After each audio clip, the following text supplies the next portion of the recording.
Hello students पिछले video में मैंने आपको position time graph of a body which is moving with a uniform motion. उस video में मैंने आपको बताया था कि position time graph of a body which is at rest वो एक स्ट्रेट लाइन है parallel to the time axis. फिर मैंने आपको दिखाया कि position time graph of a body which is moving with a uniform motion वो एक इंक्लाइंड स्ट्रेट लाइन है, ठीक है। और फिर मैंने आपको बताया था कि आप जरा इस ग्राफ पे थोड़ा ध्यान देके बताइए। ये दो बॉडीज का ग्राफ है, दो अलग अलग बॉडीज का ग्राफ है। तो एक बॉडी का ग्राफ ये दिख रहा है, तो दूसरी बॉडी बी का ग्राफ ये है। और ये हमें क्या रिप्रेजेंट कर रहा है? सबसे पहली बात ये हमें रिप्रेजेंट इससे पता चलता है कि इस ग्राफ दोनों ग्राफ जो है which are straight lines, inclined straight lines का मतलब हुआ कि दोनों बॉडीज मूव कर रही है विथ यूनिफॉर्म मोशन। अब इन दो में फर्क क्या है, ये मैंने आपसे कहा था कि इन दो में फर्क क्या है। ये दो ग्राफ्स हमें क्या बता रहे हैं कि इन दो बॉडीज में अगर दोनों यूनिफॉर्म मोशन में है, दोनों का ग्राफ स्ट्रेट लाइन है, लेकिन एक का स्लोप कम है दूसरे का स्लोप ज्यादा है, तो ये स्लोप जिसका ज्यादा है या किसी का कम है वो स्लोप हमें क्या बता रहा है। तो इसको मैं आपको इस बुक से दिखा रहा हूं और आपको अंडरस्टैंड कराने की कोशिश करूंगा। यहां पर देख लीजिए स्टूडेंट्स, ये ग्राफ है, ये ए बी ग्राफ जो है, ए बी लाइन जो है, it is a position time graph of an object. और ग्राफ में क्या दिखा रहा है कि when time is 0 object is at position x0। उसके बाद टाइम t1 होगा, कुछ टाइम के बाद इसकी पोजीशन आप जरा देख लीजिए, it is at here point C पर। तो कहां पर है ये वाली पोजीशन इसकी x1 पर पहुंचा हुआ है। अब देखिए इसके सीध में ये x1 आ रहा है। उसके बाद टाइम t2 हुआ तो ये यहां पर पहुंचा, तो इसकी पोजीशन क्या है x2 एंड सो ऑन। तो एक स्ट्रेट लाइन बन गई ए बी। तो ये ग्राफ रिप्रेजेंट कर रहा है कि ये बॉडी जो है एक यूनिफॉर्म मोशन में मूव कर रही है। हमारा मकसद ये है कि आपको दिखा दूं कि इसकी ये स्टीपनेस, ये स्लोप जो है, देखिए अगर हम ऐसे एक लाइन ड्रा करें तो इसका स्लोप कम हुआ, ऐसे एक ग्राफ ड्रा करें इसका स्लोप ज्यादा हुआ। तो अभी इसका जो स्लोप है वो स्लोप रिप्रेजेंट क्या कर रहा है, क्या बता रहा है आपको। स्लोप कैसे निकालेंगे हम? स्लोप हम देखेंगे कि ये जो लाइन जो है ना, ये ग्राफ जो है, ये टाइम एक्सिस के साथ कितना एंगल बना रहा है। जितना ये एंगल बनेगा उतना ज्यादा स्लोप होगा। जैसे मैंने आपको पिछले इस फिगर में बताया, ये वाला ग्राफ ए जो है ये अल्फा एंगल रिप्रेजेंट कर ये बना रहा है इस टाइम एक्सिस के साथ। और ये बॉडी बी जो है इसका जो एंगल है वो बीटा है। तो बीटा ज्यादा है मतलब स्लोप ज्यादा है as compare to alpha. Alpha कम है मतलब अल्फा जिस बॉडी का जिस ग्राफ का एंगल जो है वो अल्फा है उसका स्लोप कम है। एंगल कम तो स्लोप कम, एंगल ज्यादा तो स्लोप ज्यादा होगा। तो अब स्लोप निकालेंगे और देखेंगे क्या बता रहा है वो। तो लेट अस से दैट ये जो है ये ग्राफ हमारा है, ये एक एंगल बना रहा है इस टाइम एक्सिस के साथ, दैट इज अल्फा ये एंगल बना रहा है। अब देख लीजिए इस ग्राफ पे आप कोई भी दो पॉइंट्स चूज करें, कहीं पर भी, यहां पर किसी पर, जो हमने सी और डी को चूज किया, पॉइंट सी एंड डी हमने चूज किए। अब क्या करेंगे, इस पॉइंट सी से आप ड्रा करिए एक परपेंडिकुलर नीचे की तरफ टाइम एक्सिस पर, meets at time axis at C1। और फिर इस पॉइंट डी से एक और परपेंडिकुलर डालिए आप विच मीट्स एट D2। तो CC1 is perpendicular at point C, DD1 is perpendicular at point D। ठीक है, अब ये ज्वाइन करिए आप ये लाइन और ये देखिए, ये एक CED एक राइट एंगल ट्रायंगल बनता है। CED is an right angle triangle. यहां पर आप नोट कीजिए, ये जो हमने चूज किए दो पॉइंट C और D, ये आते हैं टाइम इंटरवल T1 से T2 तक। इस टाइम इंटरवल से हमने ये दो पॉइंट्स चूज किए T1 से T2 तक। T1 पर पोजीशन C थी और T2 पर जो पोजीशन थी वो D थी। अब जरा देखिए ये टाइम गैप कितना है यहां से यहां तक, T1 से T2 तक ये टाइम गैप है, जैसे मैंने पहले ही आपको बताया था पिछले वीडियो में। T1 से T2 तक जो टाइम गैप है, it is T2 minus T1। So ये T2 माइनस T1 जो है ये टाइम गैप है। This T2 minus T1 is equal to CE line के बराबर, या आप इसको कह सकते हैं T2 माइनस T1 किसके बराबर हुआ। अब एक और बात, इट इज इक्वल टू, यहां से T2 कितना है, OD1, यहां से यहां तक ये T2 है, OD1, ठीक। या आप इसको कह सकते हैं हाँ OD1। उसके बाद T1 कितना है, OC1। फिर एक बार T2 यहां से यहां तक कितना टाइम हुआ, ये टाइम हुआ, इतना टाइम, और ये किसके बराबर है, OD1 के बराबर। इसी तरह से T1 कितना है, यहां से यहां तक, और ये किसके बराबर है, OC1 के बराबर। अब इनके दरमियान जो गैप है, मैं यहां पर रफ पे दिखाता हूं आपको। सपोज ये आपका था ये O, यहां पर है T1, यहां पर है T2, और इसको हमने पॉइंट C1 से रिप्रेजेंट किया, इसको हमने पॉइंट T1 से रिप्रेजेंट किया था। अब ये गैप बताइए कितना है, इनके दरमियान जो ये गैप है वो कितना है, वो ये गैप किसके बराबर होगा, that will be equal to T2 minus T1। और T2 कितना है, यहां से यहां तक, that is OD1 minus OC1। OD1 में से OC1 निकालिए, इस पूरे में से यहां तक जो ये लाइन है OD1 में से, इसमें से इतना आप निकालिए, OC1 माइनस करिए, तो वहां क्या बचता है, C1D1। It is equal to C1D1। So ये T2 minus T1 is equal to C1D1, और C1D1 ये यहां से यहां तक, और आप इसको लिख सकते हैं यही बराबर है CE के बराबर। C1D1 आप सीधा देख लीजिए, इसके बराबर है CE के बराबर। तो आप याद रखिए टाइम गैप जो है T2 से T1, T1 से T2 तक, वो किसके बराबर है, CE के बराबर। इसी तरह आप देख लीजिए X2 माइनस X1 किसके बराबर है। अभी देखिए, जब हमने ये पॉइंट चूज किया, ये है X1 पोजीशन के सीध में, और ये पॉइंट D किया चूज, ये हमने चूज किया यहाँ पर X2 पोजीशन के सीध में। तो यहां से यहां तक ये कितना गैप हुआ, X2 minus X1, X2 minus X1। तो ये डिस्टेंस जो है X1 से X2 तक, वो किसके बराबर है, position X2 minus position X1। तो X2 minus X1 is equal to DE के बराबर। सो X2 minus X1 is equal to DE के बराबर। तो अब जरा देखिए इस राइट एंगल ट्रायंगल को DCE, ये एक राइट एंगल ट्रायंगल बनती है। ये एंगल, ये वाला जो एंगल है ये अल्फा है। जरा ये अल्फा हम निकालते हैं किसके बराबर है। आपको याद होगा वो tan थीटा किसके बराबर होता है, tan theta is equal to perpendicular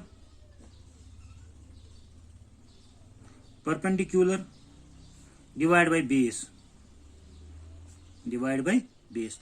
अब इसमें देखिए tan अल्फा किसके बराबर हुआ, इस हमारे इस राइट एंगल ट्रायंगल में DCE में tan अल्फा परपेंडिकुलर कौन सा है, DE,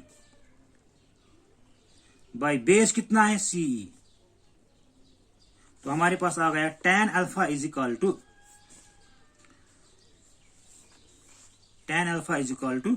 DE बाई CE।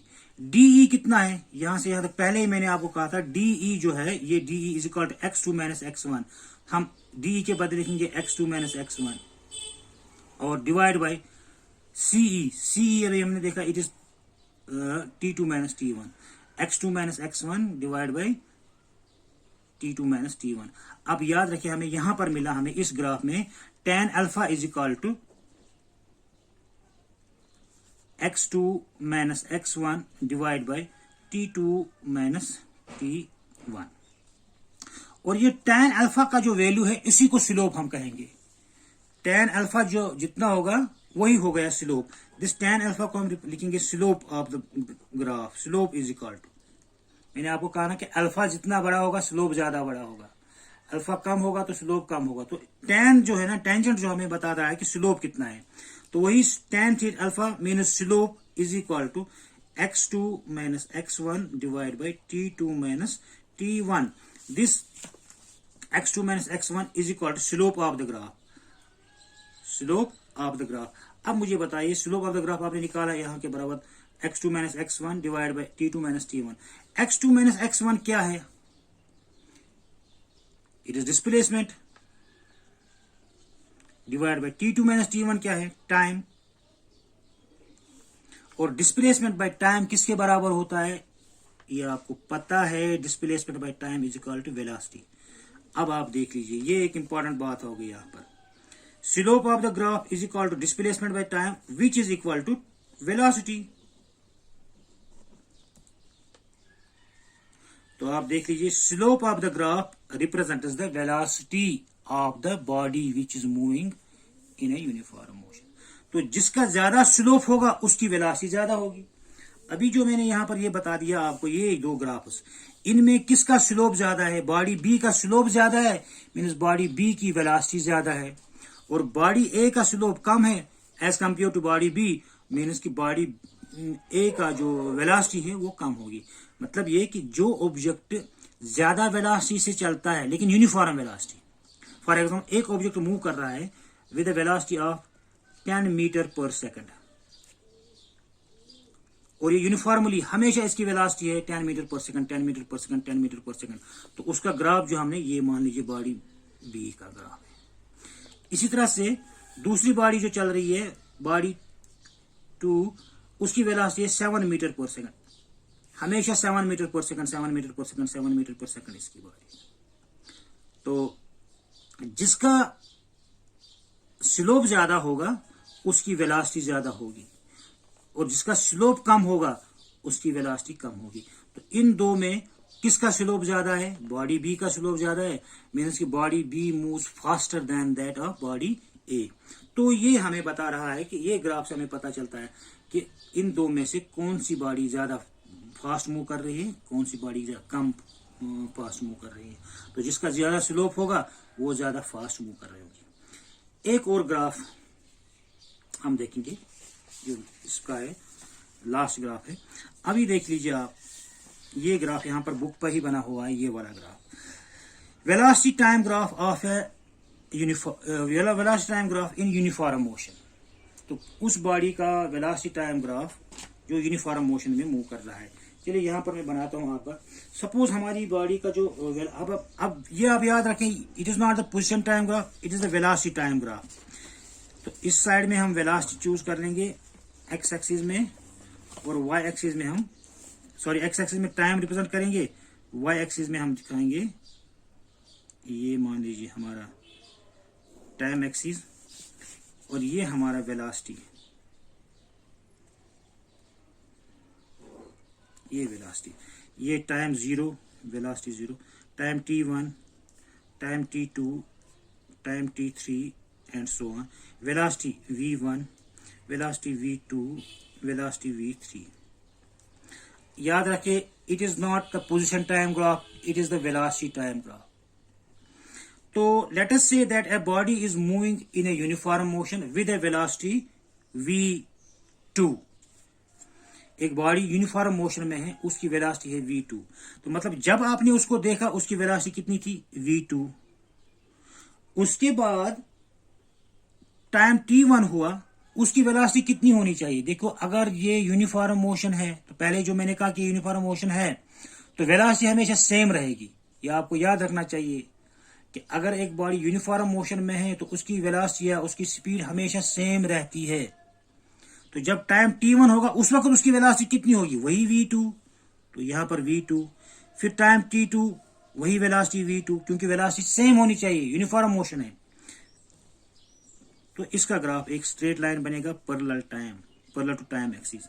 तो velocity time graph of an object moving with, याद रखें, it is not this position time graph, it is the velocity time graph. ये velocity represent कर रहा है। Velocity time graph of an object moving with a uniform velocity is a straight line parallel to time axis. इससे पहले आपने एक ही इसी तरह का एक ग्राफ था देखा था, वो पोजीशन टाइम ग्राफ था, वो रिप्रेजेंट कर रहा था कि ऑब्जेक्ट इज एट रेस्ट। लेकिन अब ऑब्जेक्ट मूव कर रहा है but with some constant velocity, उसका भी ग्राफ ऐसा ही आ रहा है। तो velocity time graph is moving of a moving object moving with a uniform velocity is a straight line parallel to time axis. तो ये यहाँ पर ले लेते हैं हम एक कोई भी दो पॉइंट चूज करते हैं. Let us say we choose a point C here and another point यहाँ पर डी. इसी तरह से आप पॉइंट सी से एक परपेंडिकुलर डालिए, इसका नाम हम रखेंगे C1. यहां पर डालिए, इसका नाम रखेंगे D1. C1 और D1 यहां पर परपेंडिकुलर से. तो अब देखिए T1 से T3 तक जो गैप है वो कितना है, दैट इज C1. यहां से ये जो टाइम ग्राफ है जहां से हमने ये परपेंडिकुलर डाले, ये time graph it is T2 minus T1 किसके बराबर है. T2 कितना है, OD1 माइनस T1 कितना है, OC1 माइनस OC1. तो किसके बराबर आ गया. अब देखिए ये CD के बराबर है, इज इक्वल टू CD. आप याद रखिए T2 माइनस T1 इसके बराबर है, CD के बराबर है. इसी तरह आप देख लीजिए यहां से यहां तक ये वेलोसिटी है इसका. अब इसकी वेलोसिटी T1 से यहां तक, यहां से यहां तक ये वेलोसिटी इसकी है. ये वेलोसिटी रिप्रेजेंट करती है ये C1D1. Velocity is equal to C. Velocity कितना, 0 से यहां तक पहुंच गई. मेरे 0 से यहां तक नहीं पहुंची बल्कि ये पहले से ही इतना ही था. कितना वेलोसिटी कितना था, V2. सो यहां से C1C is equal to velocity V2 minus V0. यहां पर 0 V0. तो आप देखिए वेलोसिटी यहां से यहां तक वेलोसिटी है, ये इसके बराबर है, C1 के बराबर. अब जरा देखिए इसका एरिया,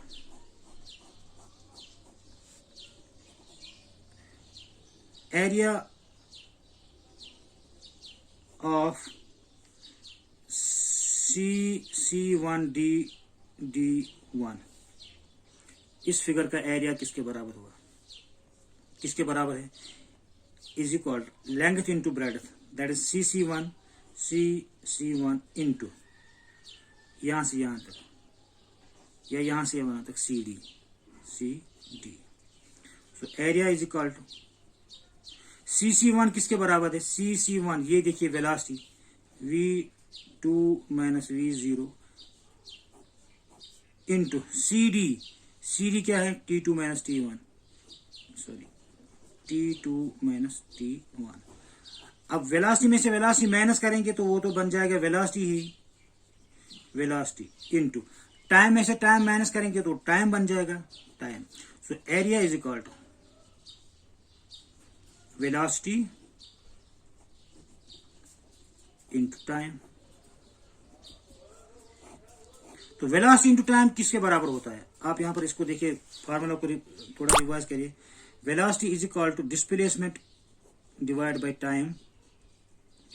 क्रॉस मल्टीप्लाई करने से हमें पता चलेगा velocity into time is equal to displacement. अब देख लीजिए यहां पर वेलोसिटी इंटू टाइम हो गया displacement. So area is equal to displacement. किसका area, area under the graph. इस ग्राफ के नीचे जो एरिया आएगा ड्यूरिंग ए पर्टिकुलर टाइम, किसी पर्टिकुलर टाइम आपने टाइम चूज किया T1 से T2 तक, इस T1 से T2 तक इस ग्राफ के नीचे जो एरिया आएगा that represents the displacement covered by the body during that time interval. अगर आप यहां पर यहां से यहां तक ये वाला ले लेते एरिया, ये टाइम T3, अगर हम ये वाला पोर्शन ले लेंगे T1 से ये T4 तक, इसके अंडर जो ग्राफ आ जाता, सॉरी इसके अंडर जो इस इतने ग्राफ के अंडर जो एरिया आता T1 से T4 तक, वो एरिया होता displacement covered by the body during this time T1 to T4. तो नक्शल में यह है कि area under the graph of a velocity time, area under the velocity time graph, ये याद रखिए, it is not the displacement time graph, it is velocity time graph. Velocity time graph of an uniformly moving body and area under the velocity time graph आप uniformly moving body, या अभी अगर ये non uniform भी motion में है तब भी इस यही एरिया अंडर द ग्राफ यही डिस्प्लेसमेंट ही होता है। लेकिन फिलहाल हम इसकी बात कर रहे हैं, इसकी यूनिफॉर्म मोशन की बात करें तो हम लिखेंगे कि area under the velocity time graph of a body during a particular time represents the area represents the displacement covered by that body during that particular time। यहां पर लिखेंगे हम area under the velocity time graph, area under the velocity time graph during a particular time interval is numerically equal to displacement covered by the body during that time interval। तो इसको आप note भी करेंगे। मैं इसको थोड़ा सा आप इस पे नोट कर सकते हैं वीडियो को पॉज करके। तो आज के लिए इतना ही। अगले वीडियो में हम इंशाल्लाह नॉन यूनिफॉर्म मोशन के बारे में बात करेंगे। तब तक के लिए गुड बाय।